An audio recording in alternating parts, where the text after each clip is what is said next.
A slow-burning masterpiece of an episode that ends with an absolute bang. Today was a good day at Shuchin Academy. The entire episode, actually, since last week's final sketch, things were building up to something beyond what I was expecting, and it's always wonderful when a comedy show pulls the rug under you to catch you even more off guard. Welcome to Gamerturk Student Council, and let's talk about Kaguya-sama Love is War Season 2 Episode 2. First off, I want to start with this. In the United States, Kaguya-sama Love is War is a Funimation exclusive from the looks of it, so that is literally the only place where you can watch it in the US. That was the main question I received last week, so I hope that clarifies things. For everyone else, I believe it's business as usual. In the majority of Europe, including here in Austria, it's Wakanim handling it, not sure about the UK though. Anyways, we had 3 skits this week. Aside from the last one, they were all quite isolated in their own focus characters, which I'm usually not a fan of, as things don't go as crazy when there's one character that's in the focus. The first one was the shopping skit with Kaguya, Chika, her sister, and Kei, Shirogane Miyuki's sister, followed by Kaguya's inner monologue skit with her debating whether she should celebrate President's birthday or not, and the final skit building up on both of those, the aftermath.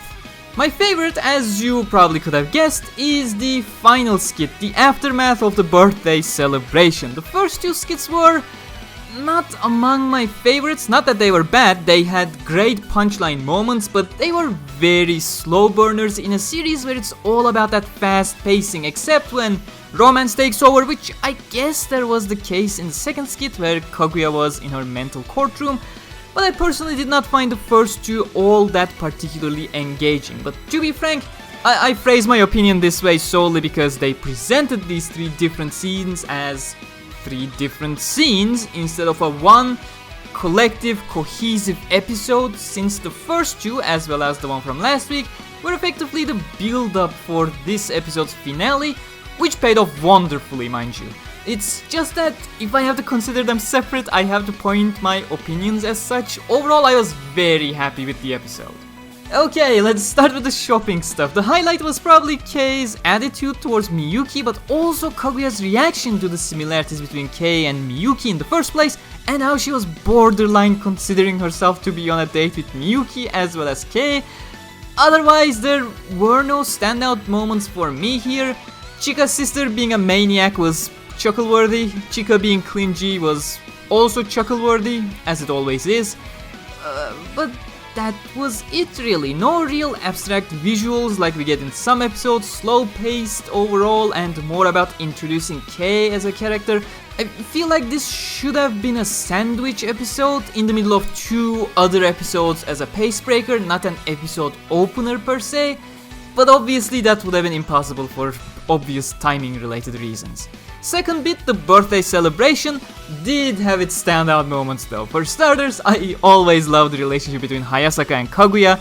Kaguya having the delusional lovey-dovey attitude moments are not my favorites in the series, but Hayasaka's reactions to those moments are always on point. She is my spirit animal. I especially like the happy-go-lucky Kaguya voice though. Something just feels incredibly hilarious with that voice tone coming from Kaguya. There was some other neat moments like both Ice Queen and happy-go-lucky Kaguya admitting their feelings for Miyuki, the child Kaguya simply going for "I'm your present" idea. For some reason, the thing that got the biggest laugh out of me was the "this locker is sealed, do not open it" moment. It was also a very cute episode overall, which is a major plus. But the last one, oh boy, this is the stuff I watch this show for, absolutely hilarious.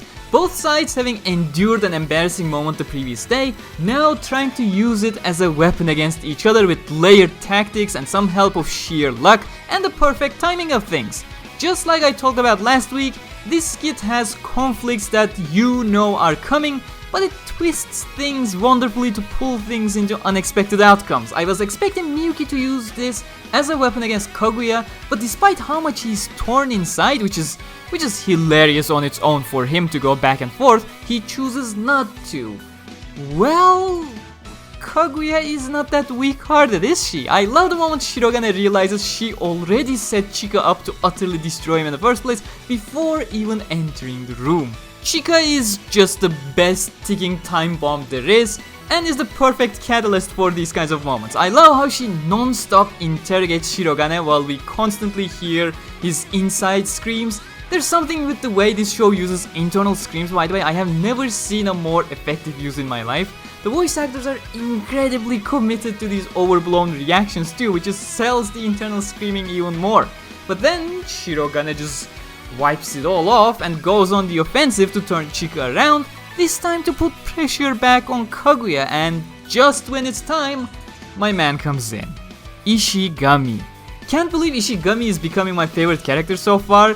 He especially works well when put against Chika. He just waltzes in the middle of a Chika crisis, nonchalantly goes through the room, responds to Chika just as unenthusiastically, and the Chika bomb that was being thrown around suddenly is left in the hands of Chika and it just explodes right there.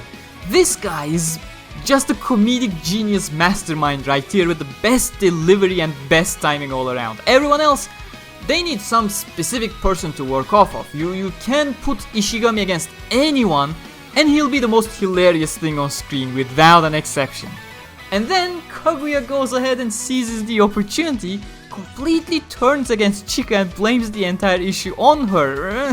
Just cruel. I would genuinely feel sad about Chika if the entire thing had not killed me in laughter. Ishigami's reaction to Kaguya is always something to laugh about, but I certainly prefer when he's reacting to something darker. This, is she being genuinely good towards me, does not land as well as she's gonna kill me the moment she sees me alone for me. One thing I thought worked great in this episode, which was a recurring design mind you, was this rule of three kind of shots, for the lack of a better way for me to explain them. There were multiple instances in this bit that they used this triple repeat thing for extra emphasis in different ways as well, providing 3 shots back to back or side by side, constantly zooming in.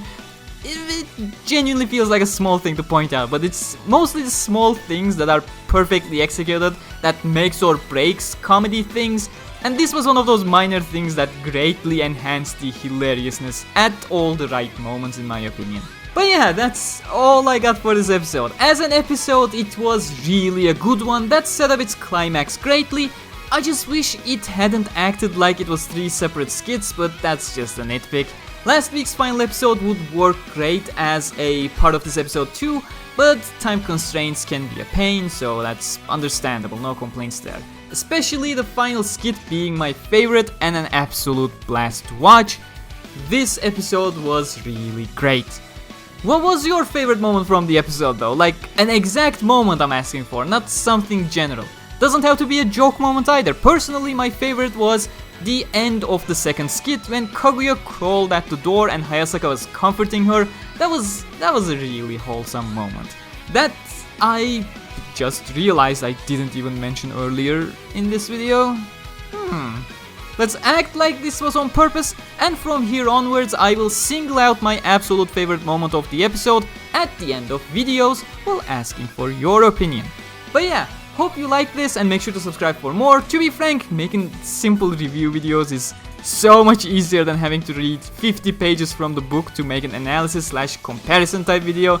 Just one of those moments that makes me happy I never read Kaguya manga in the first place. But maybe you want to, who knows? So just in case, I'll put down Amazon and Book Depository links for you. If you get the manga via those links, you'll be supporting my channel as well. Currently, the anime is adapting Kaguya manga volume 6, so that's the one I'll link for now. But yeah, subscribe for more, do check out Gamerturk merch, maybe you'll find something cool there. Not that there is much at the moment, but some more will be arriving soon. Huge thanks to my patrons and channel members as always, and I'll see you in the next one. Until then, stay cool.